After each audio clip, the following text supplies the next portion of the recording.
When God's people dedicate themselves to Him, He restores worship, He reforms heart, and He opens salvation to all who call on Him. Welcome to day 115 of the 180-day Bible journey.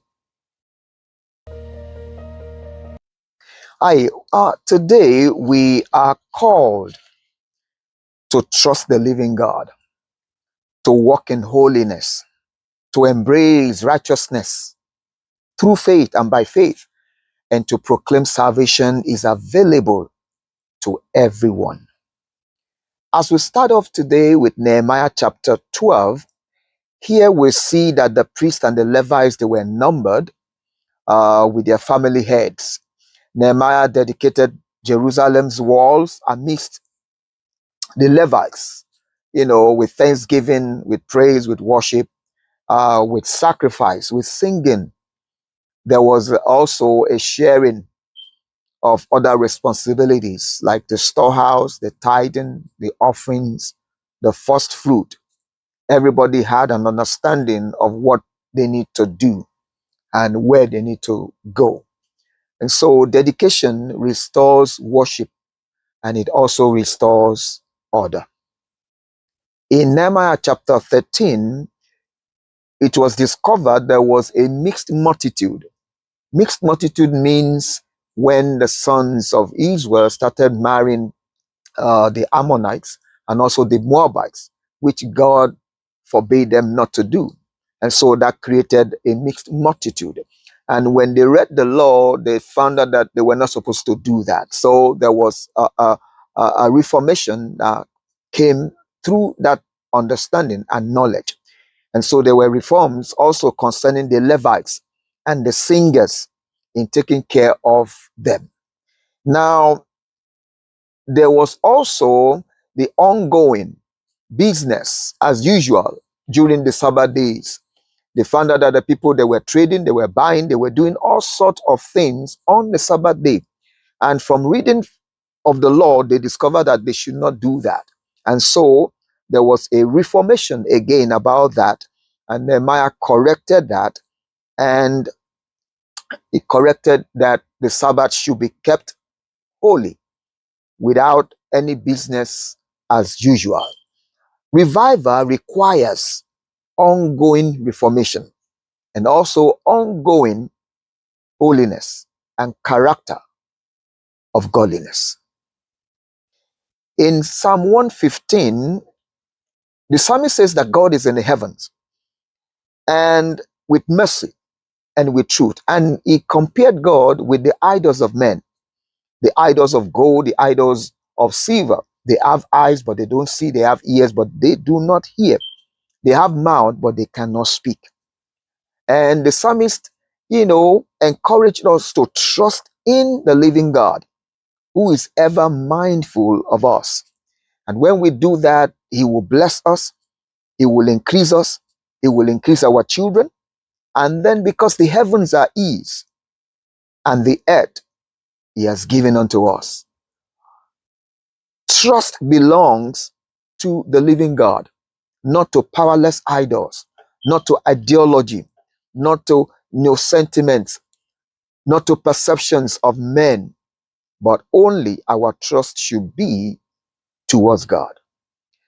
As we pivot into the New Testament in Romans chapter 9, Apostle Paul was making the claim that even though Israel, they are making a claiming according to Christ's heritage and lineage, but they still did not receive Him. However, God's purpose, God's justice still stands. Israel as a nation is still trying to pursue righteousness according to the Mosaic law. But God's promise is only fulfilled through mercy, not through lineage. It's not based on the works of men. It's not based on the works of the law, but rather through the righteousness which is of faith. And he continued that in Romans chapter 10, and then Apostle Paul was disheartened that Israel, even though they were zealous for God, but they had a wrong conception of self-righteousness. But they needed to accept the fact that Christ is the end of the law and righteousness to everyone who believes. It is our beliefs that makes us to be righteous, not our works. But they're still having issues and problems accepting that reality. It is through the word of faith a believer can be saved. It is when somebody preach and share the good news to either the Jews or the Gentiles or to anybody, then they can get the faith to believe the word of God and the faith to be saved. Israel will only be saved when someone preached to them about Jesus through the word of truth and the word of faith. Meanwhile, Israel is still rejecting the gospel. Salvation is available to all who believe. Anybody can be saved, irrespective of your works, irrespective of what you have done, irrespective of how you kept the law. As long as you have a heart to believe what God did. Just like Abraham believed God and it was counted for him in righteousness, when we believe the word of God and believe what he said about Jesus Christ being the savior of the world, then salvation is what we will experience. And I pray that the more we read, the more we continue in this journey of 180, the more Jesus is being unveiled, the more we begin to see who Jesus really is, and the more we can embrace the faith that comes and the righteousness that comes from that knowledge. And that brings us to our memory verse today in Romans chapter 10, verse 12 to 13. It says, "For there is no distinction between Jew and Greek, for the same Lord over all is rich to all who call upon him, for whoever calls on the name of the Lord shall be saved." So salvation is given to everyone, anyone, irrespective of your background, irrespective of your lineage, irrespective of where you're coming from, irrespective of your genealogy, irrespective of your race. Anyone can be saved. Anyone can be saved. Anyone can know Jesus. Anyone can become righteous. You don't have to come from a religious nation. You don't have to be an Israelite. You don't have to be a Jew to be saved.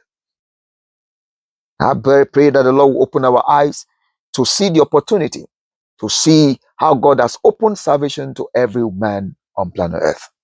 My name is Alan Olonshola, and I thank you for joining me today.